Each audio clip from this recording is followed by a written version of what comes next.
ডোমজুর থানার সামনে বিক্ষোভ সভা করল ভারতের গণতান্ত্রিক যুব ফেডারেশন ডিওয়াইএফআই। 28শে মার্চ উত্তরকন্যা অভিযানে মীনাক্ষী মুখার্জি, ধ্রুবজ্যোতি সাহাদের গ্রেপ্তারের প্রতিবাদে এই বিক্ষোভ সভার ডাক দেওয়া হয়েছিল। 29শে মার্চ শনিবার সন্ধ্যায় ডোমজুর থানার সামনে এই বিক্ষোভে নেতৃত্ব দেন ডিওয়াইএফআই এর ডোমজুর 1 আঞ্চলিক কমিটির ভারপ্রাপ্ত সম্পাদক শেখ রেজাউল করিম। উত্তরকন্যা অভিযান সংগঠিত হয়েছিল। সেই উত্তরকন্যা অভিযানে বিরক্ত এবং উস্কানি না থাকার সত্ত্বেও যেভাবে রাজ্য সরকারের তরবারি পুলিশ সেই মিছিলের উপর জোরের লাঠিচার্জ করে এবং আক্রমণ করে, সেখানে তারা রাজ্যের সম্পাদক কমরেড মীনাক্ষী মুখার্জি, রাজ্যের সভাপতি কমরেড ধ্রুবজ্যোতি সাহা সহ 26 জনকে ভারতের গণতান্ত্রিক যুব ফেডারেশন ডিওয়াইএফআই গতকাল 28শে মার্চ যে বেকারি বিরোধী দিবস ছিল, সেই বেকারি বিরোধী দিবসে ডাক দেয় উত্তরকন্যা অভিযানের। আপনারা সবাই জানেন, আমাদের দক্ষিণবঙ্গের যেমন প্রশাসনের হেড কার্যালয় হচ্ছে নবান্ন, ঠিক তেমনি উত্তরবঙ্গে প্রধান কার্যালয় প্রশাসনের হচ্ছে উত্তরকন্যা। সেখানে আমাদের ডিওয়াইএফআই বামপন্থী যুব সংগঠনের পক্ষ থেকে ডাক দেওয়া হয়েছিল যে স্থায়ীভাবে কাজ দাও এবং বিভাজন রুখে দাও, স্থায়ী কাজ দাও এবং বিভাজন রুখে দাও, এই দাবি নিয়ে উত্তরকন্যা অভিযানে ডাক দেওয়া হয়েছিল। আমরা মনে করি এই দাবি এখনকার সময়ে যথার্থ দাবি। মানুষের হাতে কাজ নেই, বেকার ছেলেমেয়েদের হাতে কাজ নেই।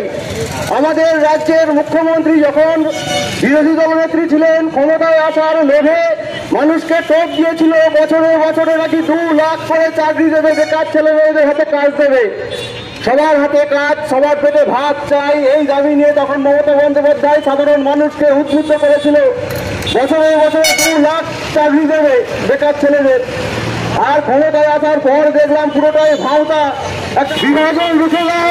আমাদের রাজ্যে যেমন ধর্মীয় জিগির তুলে ধর্মে ধর্মে হানাহানি হচ্ছে, শুধু আমাদের রাজ্যে না, সারা দেশে যে বিজেপি যে সরকার চালাচ্ছে আমাদের কেন্দ্রে, সেই কেন্দ্রে বিজেপি শাসিত বিভিন্ন রাজ্যগুলো আছে, সেখানে হচ্ছে মানুষের বিভাজন তৈরি করে মানুষের হচ্ছে দৈনন্দিন চাহিদাকে লেগু করে রাখার চেষ্টা করা হচ্ছে। আর ধর্মে ধর্মকে হচ্ছে বাড়িয়ে দিয়ে, ধর্মের জিগির তুলে দিয়ে মানুষে দাঙ্গা বাঁধাবার চেষ্টা করছে বিজেপি সরকার এবং আমাদের রাজ্যে তৃণমূলের দলের বিরুদ্ধে বামপন্থীদের লড়াই, ভারতের গণতান্ত্রিক যুব ফেডারেশনের লড়াই শুরু থেকে আজ পর্যন্ত একইভাবে চলে আসছে। এরা চাইছে মানুষকে রুজি রুটির অধিকার, বেঁচে থাকার অধিকার, কাজের অধিকার, তার খেটে খাওয়া তার অধিকার থেকে তাকে বঞ্চিত করে ধর্মীয় বিভাজনের রাজনীতিতে ফেলে দিতে।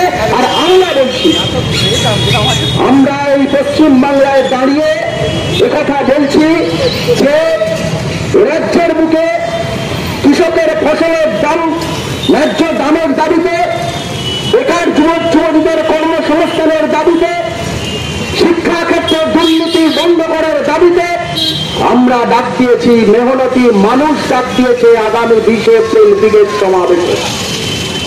এই ব্রিগেড সমাবেশের মধ্যে দিয়ে যেমন পশ্চিমবঙ্গে ধর্মীয় বিভাজনের রাজনীতির বিরুদ্ধে আওয়াজ উঠবে, একইভাবে কৃষক, ক্ষেত মজুর, তাদের মজুরি, তাদের রুজি রুটির দাবি, আপনার আমার আকাশ ছোঁয়া দ্রব্যমূল্য বৃদ্ধি রোধ এবং রাজ্যে আকাশচুম্বী দুর্নীতি, সে দুর্নীতির পাহাড়ের উপরে দাঁড়িয়ে আছে রাজ্যের সরকারটা, তার বিরুদ্ধে আমাদের আগামী 20 এপ্রিল ব্রিগেড সমাবেশ।